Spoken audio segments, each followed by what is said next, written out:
when I was 15 years old, actually. I came home from school one day and my father was crying. And I didn't know it at the time, but he was going to be dead within just a few weeks after that. And I'd never seen him cry, and I was really scared. And by that point, he couldn't walk anymore, and he was sitting in a wheelchair. And he said to me that he'd never done anything with his life except have his kids. And this completely freaked me out. And I decided in that moment that I would never find myself in that position or say that kind of thing. I had to do something with my life. So by the time I was 25, I was totally burnt out. I was doing a lot of weed and also a lot of cocaine, as many people in the studio were doing at that time. What I thought had been the answer for me to do something with my life, to do this, it was no longer working. I was lost. I was unhappy. I was stuck. I learned how to feel good about myself, feel pride and confidence, how to trade my bad habits for good ones. You could have given up, but you didn't. You could have stopped believing, but you didn't. You could have kept living their expectations, but you decided to make this life your own. And in turn, you're here. Hello everyone, today we're meeting Glenn Berger. He is a coach, an author, and psychotherapist. Hello Glenn, thank you for joining us today.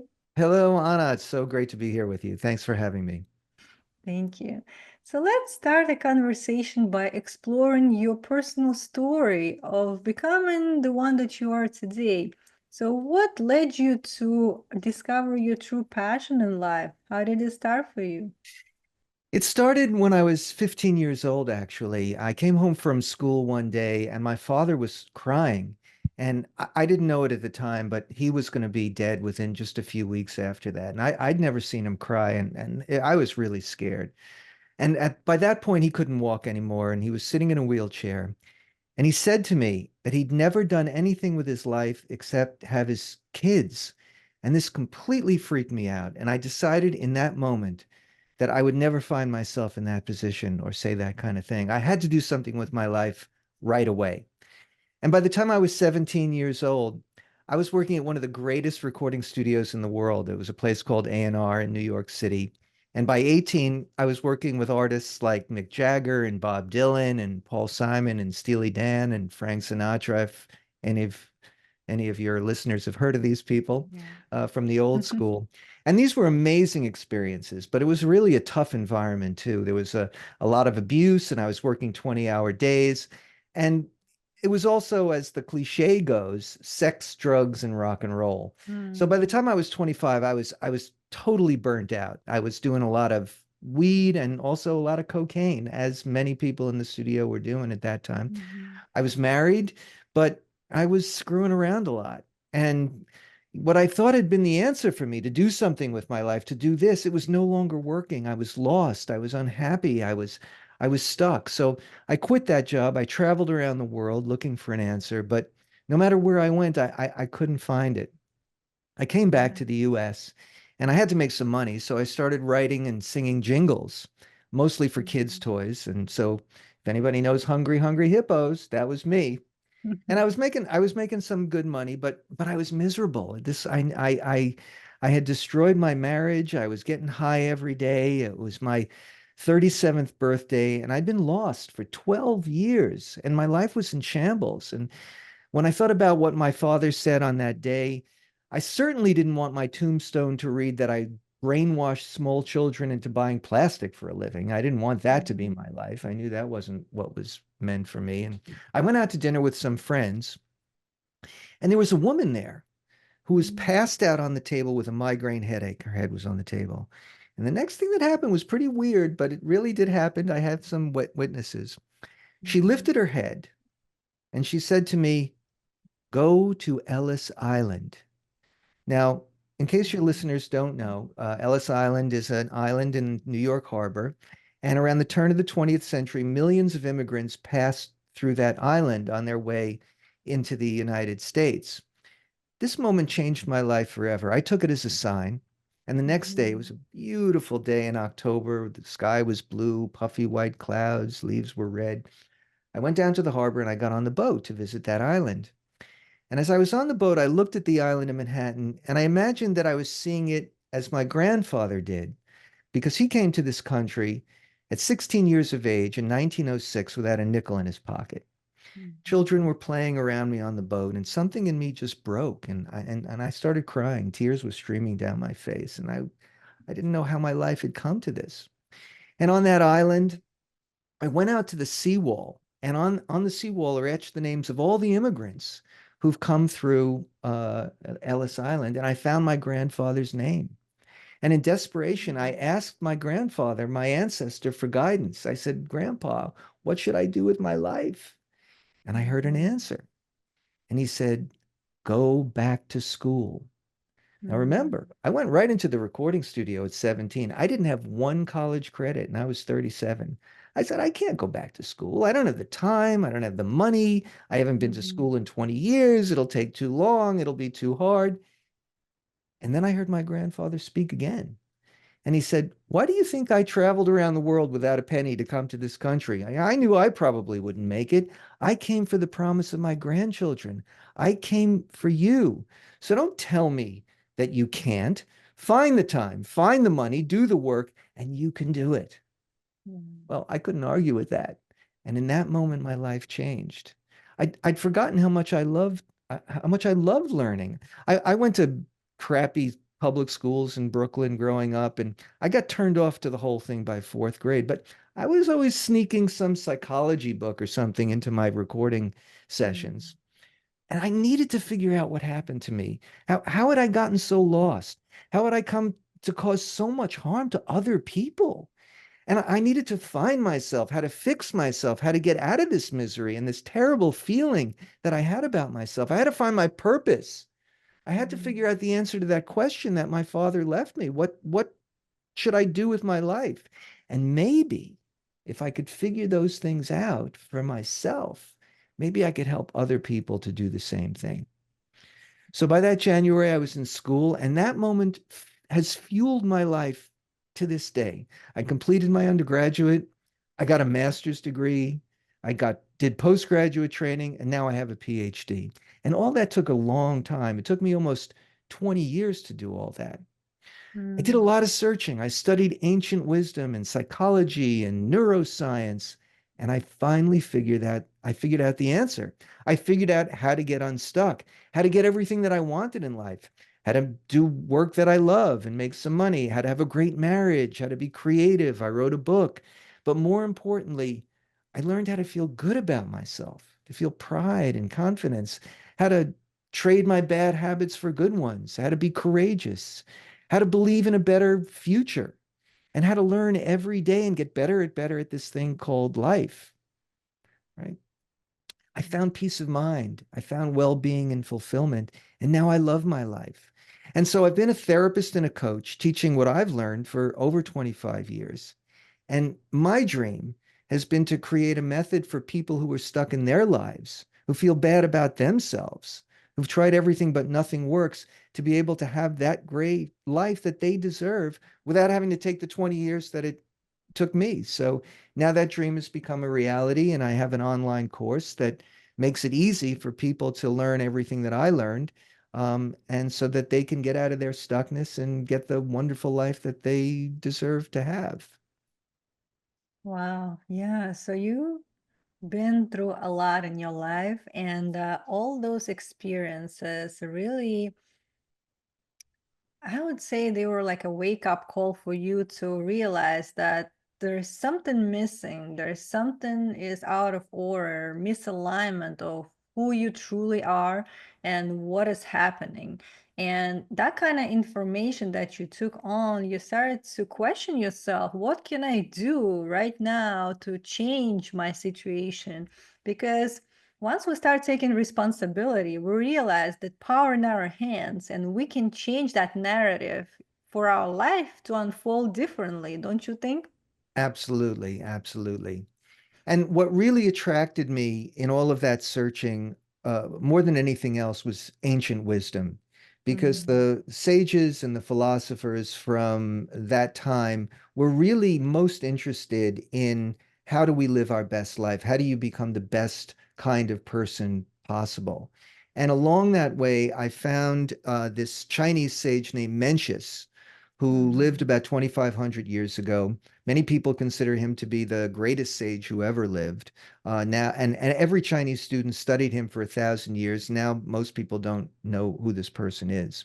And one of the things that Mencius said was, pity the man who has lost his path and does not follow it, and has lost his heart and does not go out and recover it. When people's dogs and chicks are lost, they go out and look for them. But when their hearts or original nature are lost, they do not go out and look for them. The principle of self-cultivation consists in nothing but trying to find the lost heart.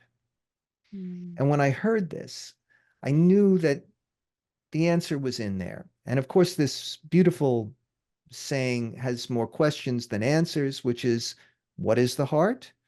How do you Yeah. lose the heart? What does it look like to have a lost heart? And most importantly, how do you find the heart again? And what he says in that last sentence is that the way to find the lost heart is to self-cultivate. And that's what I'm hearing you talk about in terms of taking the responsibility in your own hands, that there's a process, there's a method, there's a thing that we can do called self-cultivation that can help us to become what we are meant to be, which is our best self. Yeah, so about self-cultivation, what are the aspects that you integrated in your online course and you feel are of importance for us to focus on and that should be integrated in our daily practices to really like see the results for ourselves, how this cultivation process brings the fruit of labor, I would say. Yes, yes. So, one word that I want to turn your listeners on to that I think can inform the answer to your question is a word that the great Greek philosopher Aristotle used, which is Mm. entelechy. And what entelechy means is that which you are meant to be. So within the acorn lies the mighty oak tree. And if the acorn gets the proper sunlight, soil, and water, then it'll become what it's meant to be. We also have an entelechy. There's something that we're meant to be, our best self. It's a little more complicated than a tree. So this process of self-cultivation is one that helps you to become what you're meant to be, your best self. And when we talk about the heart, I believe that there are 6 attributes of the heart that need to be cultivated in order to become our best self. And those 6 attributes are, the first one is compassion and empathy, self-compassion and empathy. All too many people are consumed with shame. They have a terrible feeling about themselves and they speak to themselves in the worst way. They think that Mhm. they need to punish themselves in order to get themselves to do something. But that doesn't work. We need to be patient with ourselves. Things grow at an organic rate. As Confucius said, you can't pull the shoots. You plant a seed. You can't yank it to make it grow faster. Right. So the first part is to be compassionate with yourself. It's a struggle. It's hard to follow this path and to become what you're meant to be in your best self. The second attribute is courage. All too many people are afraid of the wrong things. They misapprehend something as being scary, like taking an action. I was speaking to a client this morning. He wants to call somebody and get some advice about his career, and he's afraid to do that. What he should be Mm. afraid of is not doing it, right? Yes. So we need to cultivate that courage. We need to develop our ability to act in the face of fear. Courage is not the opposite of fear. It comes between being cowardly and foolhardy. And so we need to find that middle zone where we can act in the face of our fear. The third attribute is strength, which is the ability to change our habits. One thing that keeps people stuck is they keep repeating bad habits, whether it's internet porn or video games or drugs or alcohol or gambling or retreating from the world, which so many young men are doing right now. In fact, I just saw an article about how isolated people are becoming right now. So strength is Mm. developing the habit of being able to change your habits, of doing what you don't want to do and not doing the things that you necessarily want to do that are not going to get you where you want in life. The fourth attribute is imagination, which is the ability to perceive and imagine and visualize a positive outcome, a better future. We automatically, unconsciously, all too many of us visualize negatively. Oh, it'll never work out for me. Nothing good is ever going to happen for me. And if you believe that, why would you take any action? So it Mm. takes conscious visualizing effort to imagine what you want to become. And we know from science now that people who visualize perform better, athletes Right. or musicians or whoever it is. The fifth attribute is wisdom, that in order to get better at something, we need to learn how to do it, right? If you want to use a piece of Mm. technology or learn an instrument or a sport, you got to learn the rules of the game. You got to learn how to do it and you got to practice it. So many people are afraid of learning. They learned like I did to get turned off to learning, that school has done a bad thing for Mm. too many people. They think they're stupid or incapable. One of my clients, somebody said to him recently, "You really have a love of learning." And it was a shock to him because nobody had ever said this to him in his life. And it turned him around. And the sixth attribute is love and self-love, that Mm. that which we treat with reverence is going to work the best. There's a book called Zen and the Art of Motorcycle Maintenance by Robert Mhm. Pirsig. And he says that in order to have the best motorcycle, you need to understand the motorcycle. That's the wisdom part. And you need to Mhm. treat it in the best way. And if you do, your motorcycle is going to run great. It's the same thing with us. All too often we eat poorly, we sleep poorly, we put poisons in our body, we don't exercise. And how do you expect that you're going to be able to function at your best level unless you love yourself and take care of yourself? So by cultivating these six attributes of the heart, and that's what I provide means for in the course, then you can have everything that you need so you can get everything that you want in life.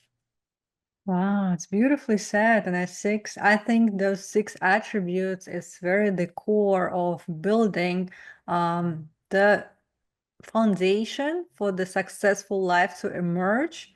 But for us to really come to exploring all those aspects and start cultivating them, I feel like we need to first become aware of what's happening right now in our lives and in our minds, and how Yes, we talk to ourselves on a daily basis, how we yes, treat ourselves. So that's number one step that we need to bring in ourselves to in order to see clearly what is happening. So what are the practices that helped you to become more aware in order to start building that foundation? yes. So as I talked about in the story, and and as you're saying, so many of us are not aware, and I think this really goes to this notion of the heart. So the heart is both our compass and our engine that moves us towards the good and our best self. But if you're numbing yourself, right? Let's say you're smoking weed every day, Yeah. you're not going to be in touch with the feelings that you're having. You're going to try to get away from those feelings. But Mhm. our emotions are really our compass that tells us whether we're moving towards the good or not. So Mhm. if you're in pain, if you're in discomfort, as I was in my life, it took a long time to figure out and to really understand what the problem was. But as long as I was taking drugs, I was disconnected from Mhm. that pain, from that thing in my soul that was saying something's wrong and you need to do something about it. So that first piece of clarifying and being able to use your emotions, if you're feeling a lot of shame, that's you telling yourself that you're not living authentically. So by getting clean, and going into my own self-development process and exploring, I gain more and more awareness as you're talking about. And you see all these books behind me. Mhm. The Mhm. deeper I studied, the more I learned, the closer I came to wisdom. Uh, I started to see patterns. Things started to make sense to me, right? You start to hear the information that's all around us. It's available everywhere. I don't make any of this stuff up. They say amateurs plagiarize, artists steal. I steal everything. Confucius said that he didn't make anything up 2,500 years ago. He learned from the masters before him. So first, there has to be a willingness, right? And if you're in enough Mm-hmm. pain, then that can be a motivator. You want to get out of that pain. And so that self-exploration process, and certainly having a community of like-minded folks who are struggling and who are aspiring to be their best self. I think that's really, really important because when you hear other people and you hear their stories, that starts to awaken you as well. So that's a really Definitely. important component of this. Yes, I think being surrounded by like-minded people accelerates the process by you seeing that those people really like found the alignment or are on a journey of discovering themselves, and it gives you more motivation as well as, like you mentioned, the willingness, because sometimes we find ourselves being in some extreme scenario where we have no choice but now do something about it. Because it starts usually with a whisper, gets louder, louder, and then it's in our face. We can't avoid it, right? Right. And it doesn't have to be this extreme way, but for you to really realize, to become aware, you have to start really like do something about it. Sometimes people find meditation being helpful to quiet their mind, to start really seeing your thoughts and emotions from more of a witness perspective and disengage, disattach from the content of your experience, to create that gap, I would say, that will allow them to see more clearly. Don't you think it would be a good practice to have? Absolutely, absolutely. I think meditation is great practice.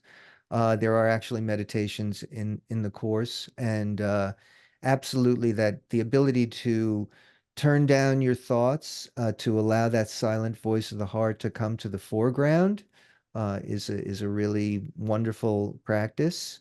And also, uh, we can sort of behaviorally say these are the things that are going to help, but people carry some foundational negative beliefs about themselves sometimes that they don't deserve it, or for some reason it's not for them. And so if you can start listening to yourself, that process of listening to yourself, it takes time.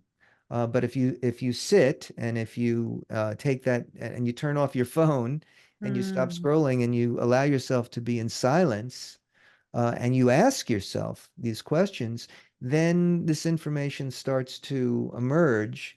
And maybe you're lost in the dark wood for some period of time, groping around, but eventually things start to uh, get clearer. You have to have the faith again that if you go into yourself, that you're going to get this information. Plato said that we don't learn anything, we just remember it, that all of this information is inside of us already, that we have everything inside of us to become our best self, to realize our entelechy, to become what you're meant to be.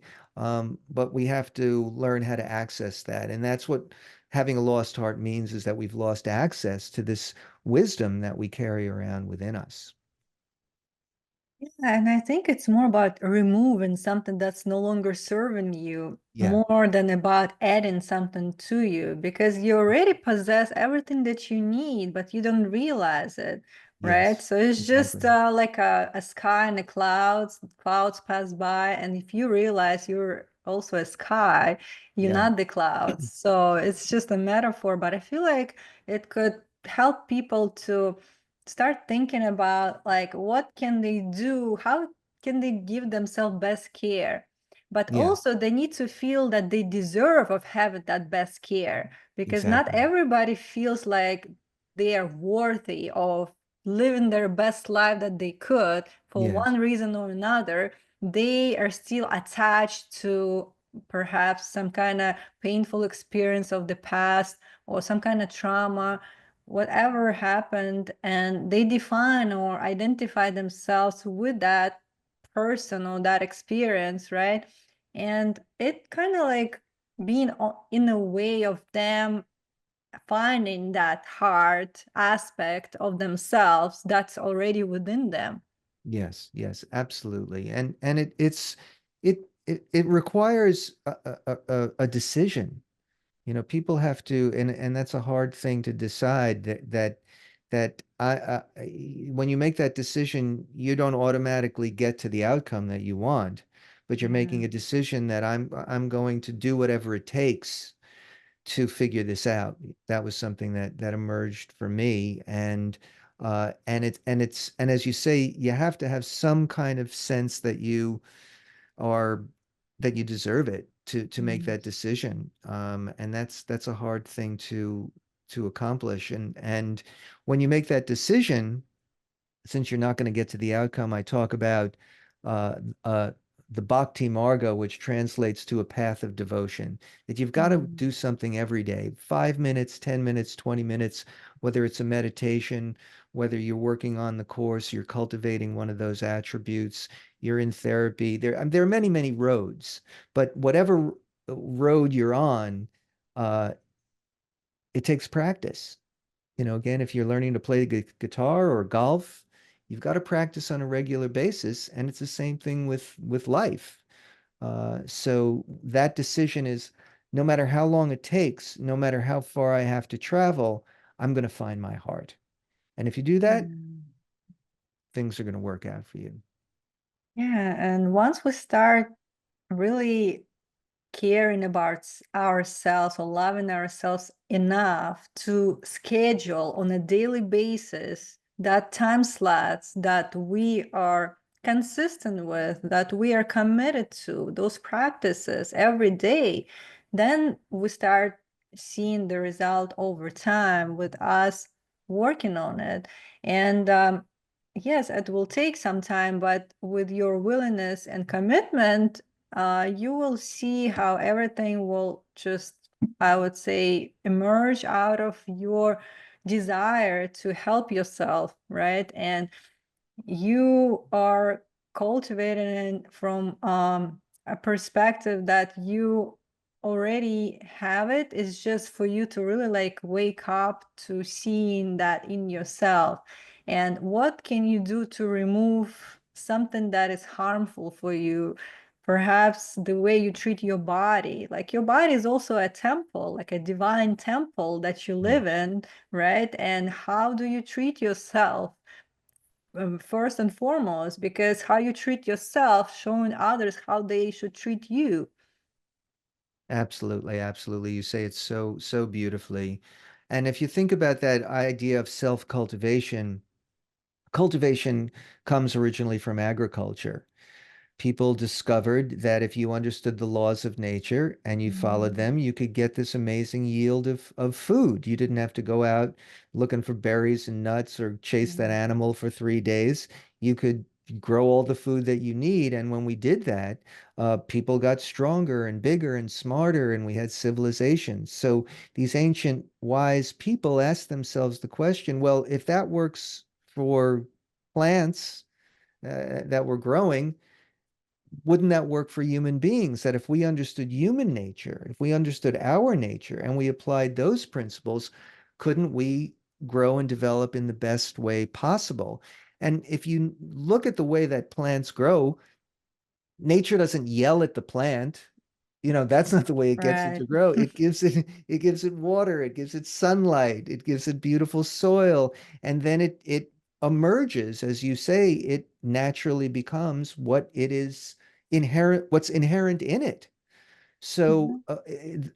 if we can only believe that we human beings are part of nature, and it's the same principle for us, that if we give ourselves the emotional sunlight, soil, and water, that we will flourish, that we will grow in the best way possible. And so we don't need a farmer to do it for us the way that the plants do. We can do it for ourselves. That's the unique thing about human beings, is that we can self-cultivate.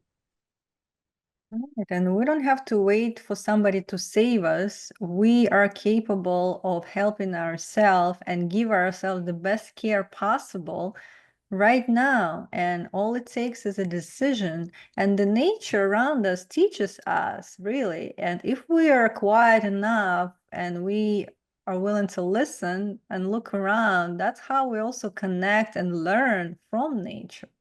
Yes, yes. And I love hearing you say that.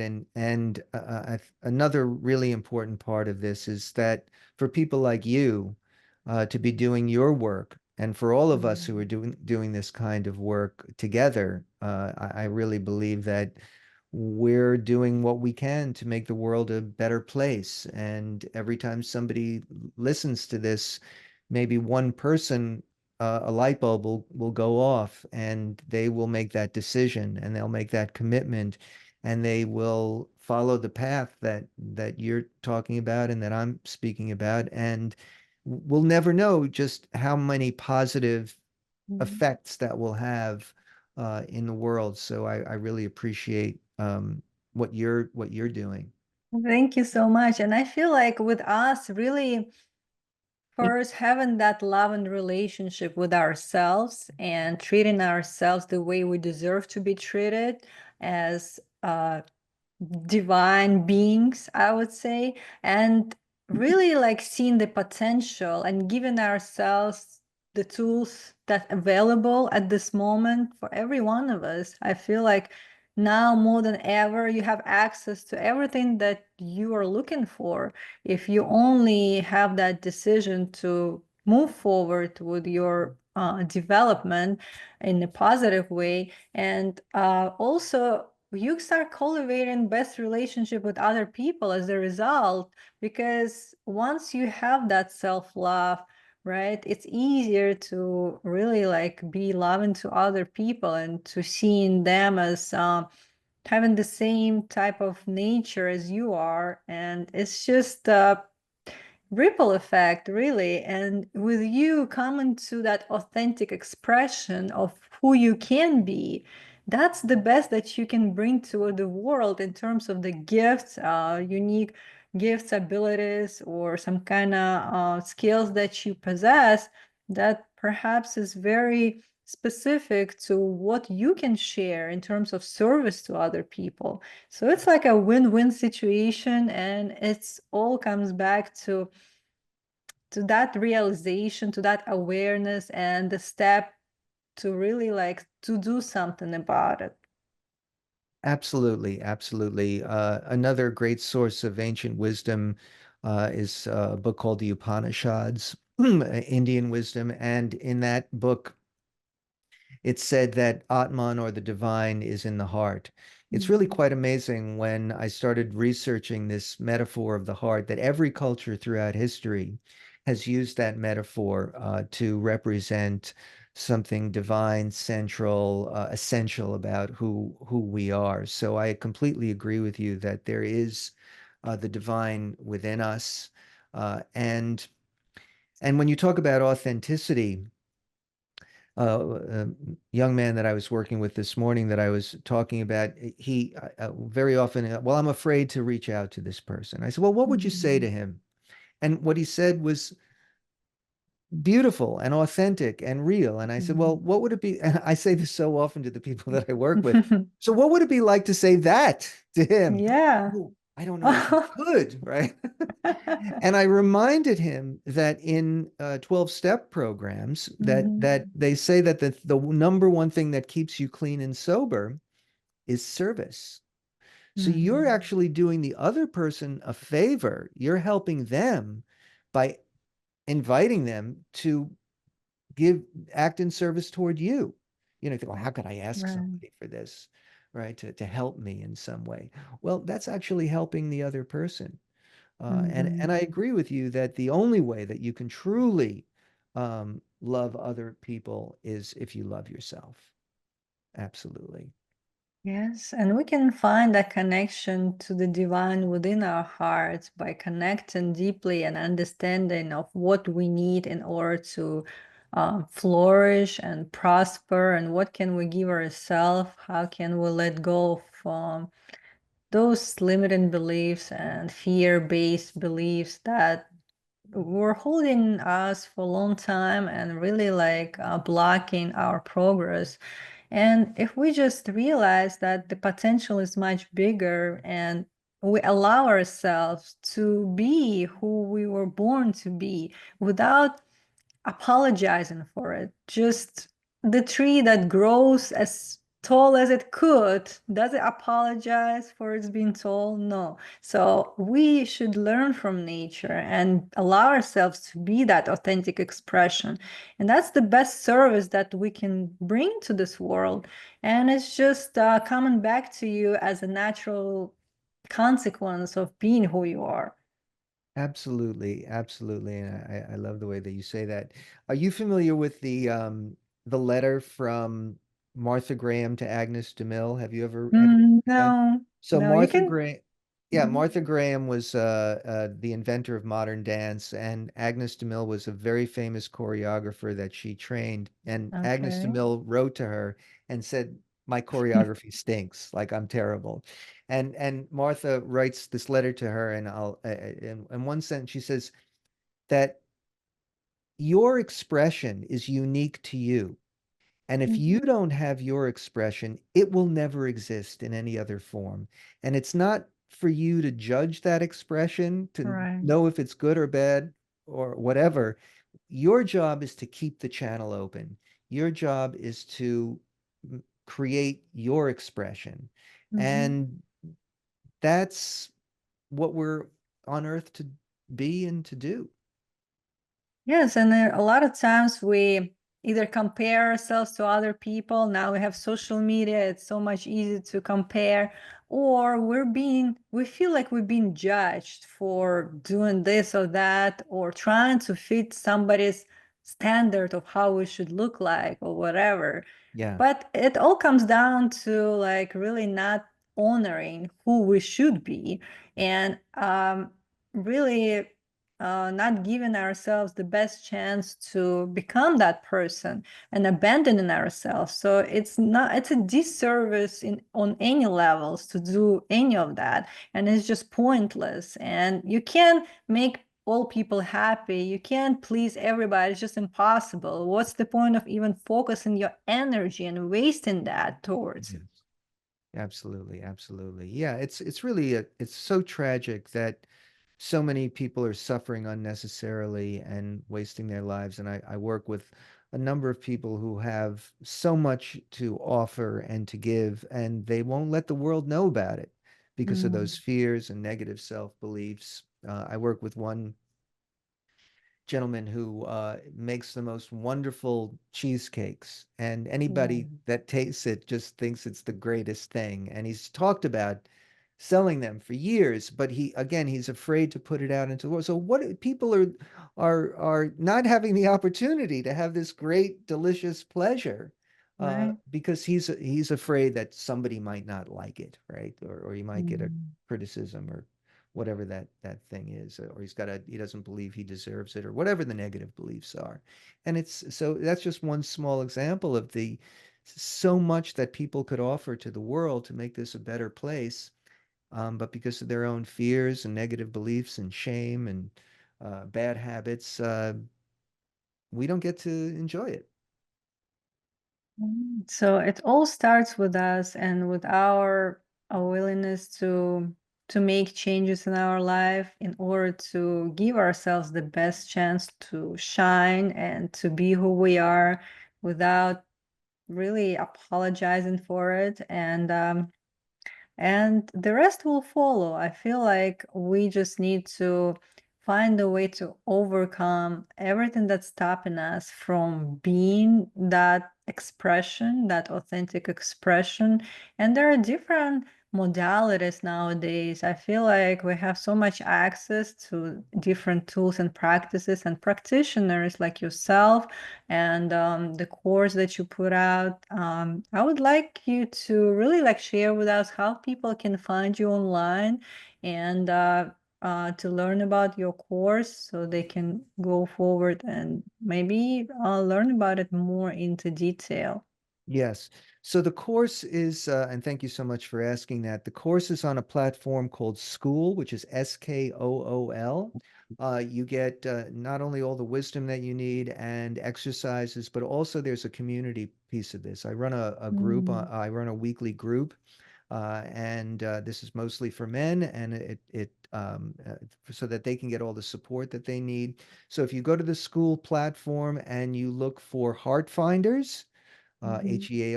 HeartFinders, HeartFinders, that you will find my course and you can get all the information that you need there. If you want to contact me directly, you can go to my website, which is glennberger.com, GLENNBERGER, glennberger.com. Mhm. And I'd be happy to set up a time when we can speak. And those are the two best ways to get in touch with me. Right. I'm gonna also include in the show notes as well. And as we close today, what would be the final thought for our listeners? Yeah, so in that group that I run on Saturday, there's a gentleman in the group who uh, his goal, his mission in life is to relieve poverty. And he started a foundation in Guatemala where he builds schools and houses for the poor people. And he Mm. builds them out of old tires and garbage can. It's amazing what he's done and how he's helped people. And he told us in the group that it's the support of all those other people that has enabled him to do what he does. And so, if anybody in the group feels like they haven't done anything with their lives or they don't have a purpose, they have made a contribution to helping relieve suffering and poverty in the world. And so, I want to say this is an inspiring thing that just by participating, by joining, you're doing something to make the world a better place, which I think is so important in terms of having a sense of purpose and feeling good about yourself in the world. So I believe that we're on the vanguard of something and that this is a mission for me. This is a mission of love. And I know that the more people who do this and can prove that this works will inspire countless others to also work on themselves, to self-cultivate, to realize their entelechy, to become their best selves. And the world so desperately needs this right now, especially young men who are suffering. So I just want to invite everybody to talk to me or to participate in this process. And your life is going to improve immeasurably if you do so. Thank you so much. I hope you enjoy your day. This was so wonderful. It was so great speaking with you, Anna. I Thank you. really appreciate the opportunity to do this. I hope you enjoyed this episode, and if you did, hit the subscribe button and share it with others. Stay tuned.